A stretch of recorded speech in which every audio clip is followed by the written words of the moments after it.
Hello guys, welcome back to my channel. जैसा कि हम आपको बता दें, आज हम आ रहे हैं एक न्यू वीडियो लेके आपके पास, जो कि अध्याय 3 और अध्याय 3 संख्याओं का खेल। जी हाँ, अध्याय 3 संख्याओं का खेल, या जो है क्लास 6 का मैथ का चैप्टर है, अध्याय संख्या के आधारित संख्या का खेल। कैसे संख्या, आइए हम ये पहला नंबर क्वेश्चन करते हैं, 15 के सभी गुणनखंड, और दूसरा नंबर है 64 के सभी गुणनखंड। आइए 1 और 2 को हम क्वेश्चन को हल करते हैं इस प्रकार।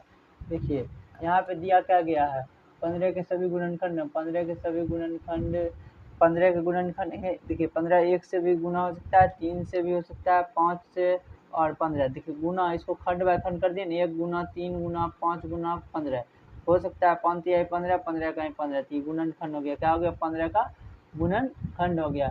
इसी प्रकार आइए, हमें एक नेक्स्ट क्वेश्चन में कह रहा था 64 के सभी गुणनखंड। कितने के गुणनखंड? 64 के सभी गुणनखंड।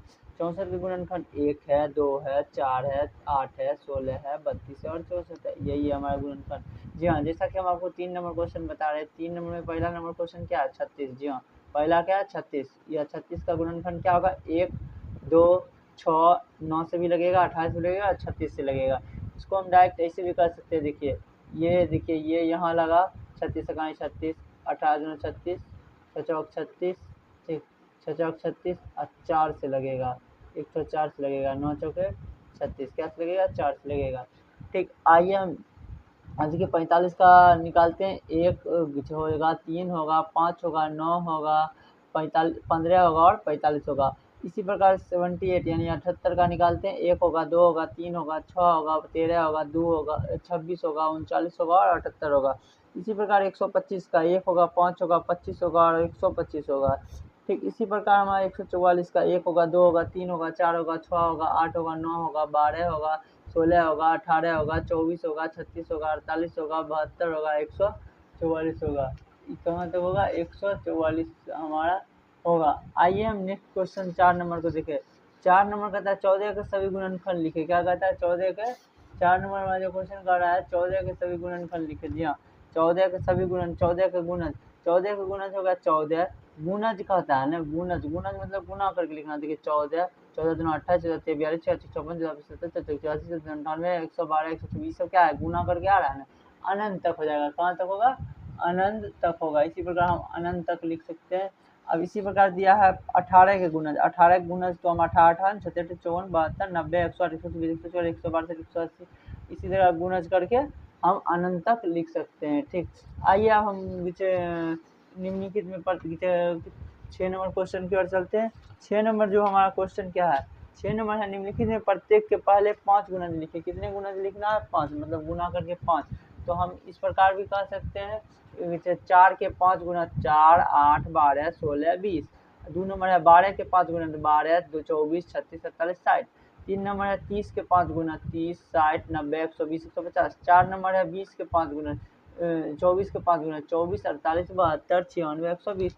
5 नंबर है 50 के 5 गुना 50, 100, 150, 200, 250। इसी प्रकार ये 7 नंबर कहता है। 7 नंबर क्या कहता है? 7 नंबर कहता है सबसे छोटी अभाज्य संख्या। क्या कह रहा है? सबसे छोटी अभाज्य संख्या। जी हाँ, सबसे छोटी अभाज्य संख्या हमारी होगी 2। सबसे छोटी अभाज्य संख्या 2 होगी। और 8 नंबर कह रहा है सबसे सम अभाज्य संख्या। सम अभाज्य संख्या भी क्या होगी? 2 ही होगी। और सबसे छोटी अभाज्य संख्या भी 2 होगी, सम अभाज्य संख्या भी 2 ही होगी। 3 अभाज्य युग्म का उदाहरण दे। 3 इसी प्रकार हम आगे भी देख सकते हैं। आगे के जो हमारा क्वेश्चन है, आगे का हमारा क्वेश्चन है कितना नंबर? 10 नंबर का। निम्नलिखित कौन सी अभाज्य संख्या? इसमें पूछ रहा है कौन सा अभाज्य है। अभाज्य संख्या वैसी होता है जिसमें पूरा भाग नहीं लगता। तो 23 में भी पूरा भाग नहीं लगेगा, 28 में लग जाएगा, 42 में लग जाएगा, 9 में भी लग जाएगा, 31। तो हम कह सकते हैं अभाज्य संख्या क्या होगी? अभाज्य संख्या 23 और 31 होगी। अभाज्य संख्या क्या होगी? 23 और 31 होगी। इसी प्रकार आइए हम सबसे छोटी संयुक्त संख्या निकाल। सबसे छोटी संयुक्त संख्या कितना होगी? 4। ये हम कह सकते हैं सबसे छोटी संयुक्त संख्या कितना? 4। आइए हम 12 नंबर क्वेश्चन की चिपका है। 12 नंबर कहता है 100 से 5 क्रमागत संयुक्त संख्या लिखिए जिसके बीच में कोई अभाज्य संख्या ना हो। 100 से 5, 100 तक में 5 क्रमागत अभाज्य संख्या, 24, 25, 26, 27, 28। ये शब्द क्या है? संयुक्त संख्या लिखिए जिसके बीच में कोई अभाज्य संख्या। इसके बीच में कोई अभाज्य संख्या नहीं है। ये संयुक्त संख्या, इसके बीच में कोई अभाज्य संख्या नहीं है। आइए 13 नंबर क्वेश्चन कहता है काय के स्थान पे 5 है, यदि वह 150 और 200 के बीच का हो तो वह संयुक्त होगा। हाँ संयुक्त होगा, एकदम होगा संयुक्त, ठीक संयुक्त एकदम होगा। देखो 100, 150, 155 होगा, 165 होगा, 175 होगा, 175 होगा, 175 होगा, और हो सकता है 185 होगा, 195 होगा। ये सब क्या है, संयुक्त है, ठीक इस बार हो सकता है होगा। आइए हम 14 नंबर क्वेश्चन की ओर चलते हैं। 14 नंबर जो हमारा क्वेश्चन है, 14 नंबर क्वेश्चन जो कह रहा है, 14 नंबर जो क्वेश्चन कह रहा है हमारा कि 14 नंबर क्वेश्चन कह रहा है कि 10 से बड़ी संख्या के अभाज्य होने के लिए इसकी इकाई स्थान पर कौन अंक हो गया। कह रहा है ना 10 से बड़ी संख्या के अभाज्य होने के लिए इसके इकाई स्थान पर कौन सी संख्या होगी। अब देखिए हम कह सकते हैं 10 से बड़ी किसी संख्या के अभाज्य होने के लिए हम कह सकते हैं ना 10 से बड़ी किसी संख्या अभाज्य होने के लिए उसके इकाई अंक पर क्या होना चाहिए, 1, 3, 7, 9 अंक होना चाहिए। अब अभाज्य होने के लिए 1, 3, 7, 9 होना चाहिए, ठीक। अब देखिए 15 नंबर कहता है क्या कोई ऐसी भी संख्या है जिसका कोई गुणनखंड नहीं हो। नहीं, ऐसा कोई संख्या नहीं है जिसका गुणनखंड नहीं है, सबका गुणनखंड है, चाहे वो 1 हो, 2 हो, 3 हो, 4 हो, इस सबको हम गुणनखंड कर सकते हैं, गुना कर सकते हैं ना, ठीक। अब कहता है देखिए 15 नंबर, कितने नंबर क्वेश्चन आइए 15 नंबर क्वेश्चन आइए 15 नंबर क्वेश्चन कर रहा है क्या कोई ऐसी भी संख्या, 15 नंबर क्वेश्चन बता दिए थे। 16 नंबर क्वेश्चन आइए आप 16 नंबर क्वेश्चन पे कहते हैं 1 और 100 के बीच सिर्फ 2 संपूर्ण संख्या है, वे कौन कौन सी है। 1 और 100 के बीच 2 संपूर्ण संख्या वह कौन सी है। देखिए कह सकते हैं 1 और 100 के बीच सिर्फ 2 ही संपूर्ण संख्या जो 6 और 28 है। जी हाँ, कितना है, 6 और 28। आइए हम 17 नंबर क्वेश्चन की ओर चले। 17 नंबर जो क्वेश्चन दिया है, साइड में आपको क्वेश्चन दिख रहा है, निम्नलिखित में प्रत्येक संख्या के दो विषम अभाज्य संख्या का योग लिखिए। क्या करा, प्रत्येक संख्या में विषम दो विषम अभाज्य संख्या का योग लिखना है, दो विषम अभाज्य संख्या का योग लिखना है। जी आइए 17 नंबर जैसा कि हम आपको बता दे सबका 2, 32 कैसे पुराना है, 13 और 19 को जोड़ेंगे क्या बढ़ेगा 32। इसी को 2 विषम संख्या का जोड़ बना दिए ना। इसे 40 पुराना है, 17 और 23 को जोड़े यानी 2 विषम संख्या। 56 पुराना है, 13 और 43 को जोड़े 2 विषम संख्या। 80 पुराना है, 37 और 43 जोड़े यही हो गया 2 विषम संख्या। 100 पुराना है, 47 और 53। आइए 18 नंबर क्वेश्चन की ओर चले।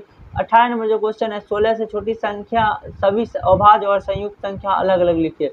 16 से छोटी सभी, 16 यानी 16 से कम होगा, ठीक है। आइए 16 से सभी छोटी अभाज्य संख्या, देखिए 16 सभी छोटी अभाज्य संख्या होगा, 2 होगा, 3 होगा, 5 होगा, 7 होगा, 11 होगा, 13 होगा। और संयुक्त संख्या होगी, संयुक्त संख्या जो होगी 2, 4, 6, 8, 9, 10, 12, 14 और 15, ये सब संयुक्त संख्या होगी। 16 से कम 16 नहीं आएगा, क्योंकि 16 इसलिए नहीं आएगा क्योंकि 16 से कम बोल रहा है। क्या बोल रहा है, 16 से कम बोल रहा है। आइए हम 19 नंबर पे क्वेश्चन करते हैं, क्या 1729 अभाज्य संख्या है।